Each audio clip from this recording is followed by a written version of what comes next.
Hey there, everyone. Welcome back to Strong Inside and Out, the place where you always get that nugget of great information, help you be a strong woman on the inside and out.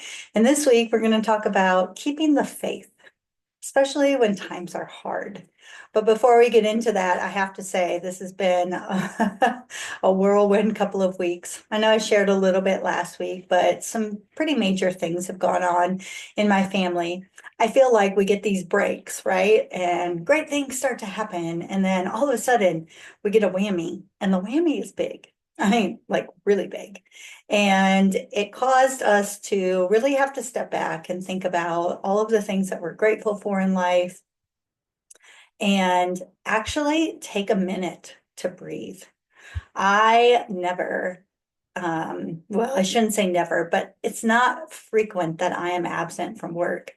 And I ended up taking a personal day yesterday. I'm recording this on Saturday, April 26th, and I ended up taking a personal day on Friday, which ended up being necessary because I had a last minute appointment that got rescheduled to that day. So I would have had to take the day off anyway. But I started to feel a little bit guilty about that. I don't know. For those of you out there listening, I know every generation is different. And I know that my generation, the Gen Xers, we are in this place where we question authority often, right? That's just kind of in our nature. We work hard because our baby boomer parents or grandparents taught us that that's what we were supposed to do. I remember conversations where I don't think there were days that my grandma took off from work or my grandpa took off from work or my dad took off from work.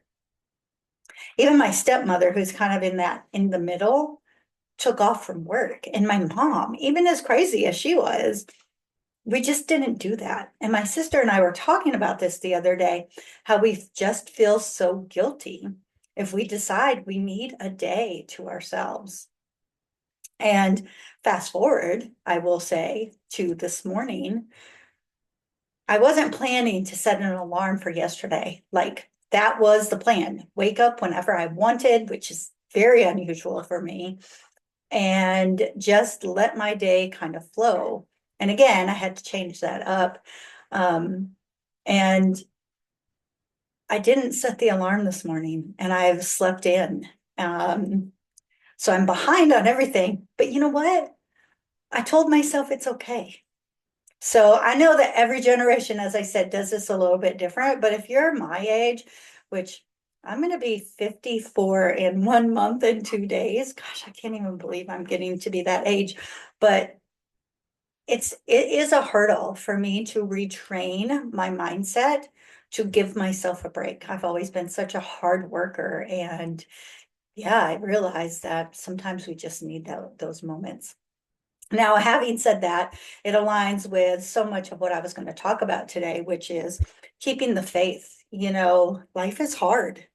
And we know that nobody, I don't care who you are and what you see on social media, nobody's life is 100% beautiful, right? We all have our ups and downs. There wouldn't be those sayings that are, well, that's life. Yeah, life will kick you when you're down, or, all those cliche sayings that are out there. And when I left out from the principal position just about 2 years ago, I got a tattoo on my arm. And if you're watching this on YouTube, you can see it. And I have other tattoos, but as a principal, as a school person, I didn't have visible tattoos because I'm in Texas and it's more conservative here. And, I know that now I keep it covered most of the time. And times are changing. They are, but it's still a thing, with some administrators, especially those with my age level. But I got that tattoo because I stepped out to do something risky, to follow a dream. And I had so much faith in myself that I would make things happen. And I made some things happen, and they haven't gone on my timeline because I think a lot of it was you see the social media, right? So I can speak very, very clearly about that and how it has definitely affected me. But as you step back, you realize that the work is very, very hard. But you have to keep the faith when these things come at you. Yesterday, I went for an interview for a position. The position was fabulous, right? It was something that I would love to be able to do with a structure because right now I want structure in addition to building this business. But they couldn't pay me what my experience level, what I would need for the drive to compensate for the gas, for the tools, and for the hours to put in. It would be opening a brand new school, and they just couldn't pay me. And I was talking to a friend afterwards, telling my friend, what was going on. And my friend said, just keep the faith. And I said, well, what do you mean? And he said, you never know. Maybe they'll be able to find the money. Maybe they'll be able to negotiate something with you. And I've left out of that conversation saying, you know what? Things happen in life for a reason. And maybe my faith needs to be that no matter what is presented to me, everything comes at me for a reason at the right time. And I need to have the faith that I'm going to be ready to respond in the best way appropriate for me based on what options are available. I think that a lot of people talk about manifesting things and, oh, just have a positive mindset and it's all going to happen. I do believe if you're negative and ugly all the time, you're going to breed negativity and ugliness. I do believe that. And if you ever catch any of my lives on Facebook, I spoke about that yesterday, specifically in regard to, do you show up? Do you say good morning? Do you smile? Or do you just kind of meander through life, basically, based on the mood that you wake up with? And I've made it a point for myself to reach out to at least 5 people every day and have a positive impact on them. And it shifted how I feel about life. It shifted how I feel about the work that I do. And it's given me purpose. And I have faith that I can do that, but that's not the kind of faith we're talking about here, right? I think I'm talking a little more about this card that I have on the bulletin board behind my computer as I'm looking into my camera that says, I'm worthy of my dream life. And I think I need to add to it, and I have faith that it's going to happen. It's the belief that I'm going to continue to work hard and never give up because we only fail when we quit, right? To have the belief that I have the skill set to be able to move into whatever kind of realm in my career and make a difference. And to believe that not just that, but that I have the emotional capacity to continue to build relationships with people, to continue to be the leader that I strive to be. I was listening to a podcast this week and someone said something so profound, and I wrote it down because I thought, I need to remember this. Your success is not based on how rich you are, how much money you make. Yes, money is a tool. And yes, I believe when you don't have to be stressed about money, your life is a lot better, right? But no matter what level of income you're bringing in, you just have to adjust your life to be able to maintain that income, right? And of course, we all want to be at a place where we can buy whatever we want and go wherever we want and look glamorous and have our hair done and nails and all the things. But it all comes down to that faith in ourselves as well. And then having the faith, I think even more importantly, that if that's what you want, than belief that you can go get it. I was talking to someone not too long ago, and they were talking about this past calendar year, 2024. And we were having this conversation because we both had been in a place where 2024 was a tough year. And she said to me, I just don't know where to go from here. And I said, well, do you believe that you can make the change? And she said, I don't know. I think that that's pretty mature of a person to be able to admit that, because clearly that's a scary statement, right? I don't know if I can make a change. And so my response to her was, I think you have to figure out what it is you want. And then you can plan on how you can go after it, one step at a time, believing that you can make it happen. I know I've shared on here before that my last half marathon, I didn't run it in 2025. It was in January of 2024. And I had trained and I'd been going through like resolving an injury in my knee. And I think from the compensation of that, and it wasn't a major injury, it was minor, but I still think my running stance changed a bit just to compensate for that knee.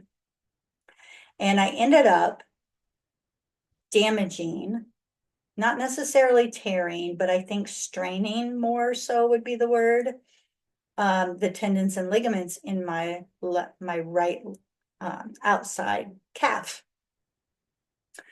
And I was in pain. And it happened around mile 8. I walked to the finish, and over the next couple months, it just got worse. And I know I've shared here that in addition to that, I didn't give myself a break. I tried to work through it.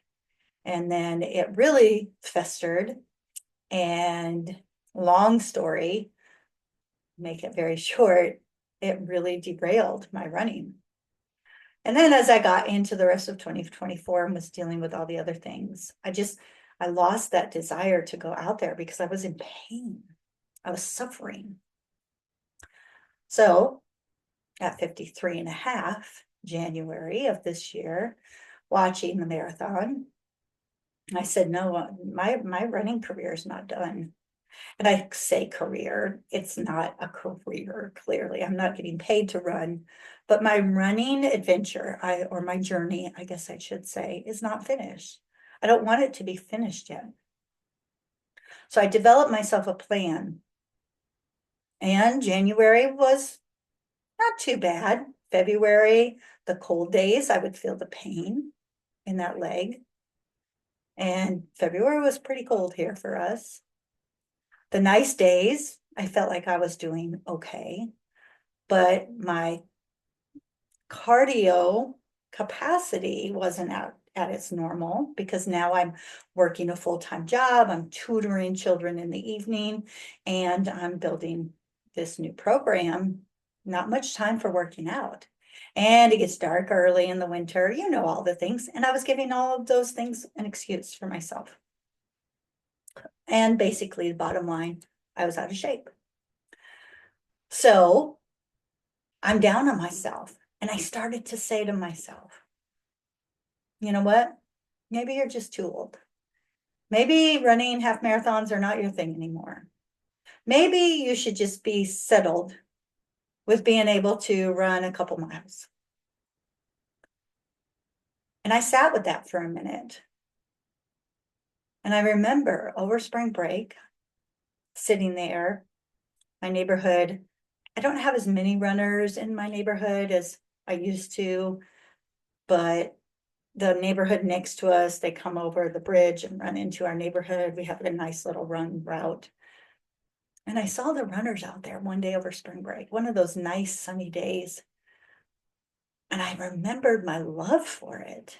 my passion for it and why I got into running way back when I was 10 years old, and how running has grounded me over all of the years, because I can go out there and just let my stress out and be able to breathe in the fresh air and breathe in the new. It's my visual of release and renew. And I said to myself, nope, you're not done. You're not done yet. Let's figure this out. So I wrote a new plan. And the first week was a little hard. And the second week was a little hard. And the third week was a little hard. But they say once you get into your fourth, fifth weeks, things start to become more normal and you get stronger. And those first 3 weeks, I was thinking, it's still a little hard. Maybe I am too old for this. Maybe I'm not going to get as strong as I was.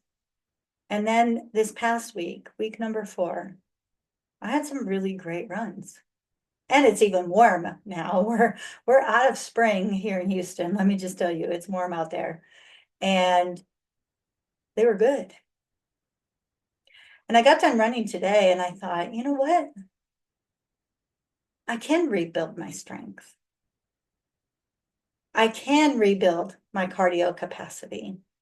Will I be as fast as I was before? And I've never been real fast, but will I be at that same level? I don't know. I might be slower, but does it matter? I'm not winning these runs, these races. I'm not in competition with anyone to be ahead of them. I'm in competition with myself to get myself back to a place of being healthy, get myself back to a place of being strong, but more so having that faith that I could do it. That voice kept telling me, yes, this week is hard. Next week might be a little bit easier. Yes, this week was still a little hard. Next week might be a little less hard. And it finally got there. So I'm probably rambling a bit in this week's episode about faith, but there's so many nuggets out there in my world, and I'm sure in your world as well, that reminds us that it's not just about the belief only. You have to put in the work, but you have to have the belief, the faith that you can do it. Whether that's a belief in a higher power, whether that's a belief in yourself, whether that's a belief in the whole fact that the universe comes together and just aligns, the stars align, whatever it is, take some time this week. Figure out, what is that dream life that you're chasing, or that you think, wow, what if I could do that one day? Make yourself a roadmap to get there and really, really focus on the small steps, especially if you're feeling overwhelmed or feeling like, I just don't know if this is possible. And then start to take a shift in your belief system. Are you worthy? Because I know you are. Everybody is worthy of going after their dreams. And then, do you have the faith that you can go follow that plan and make it happen?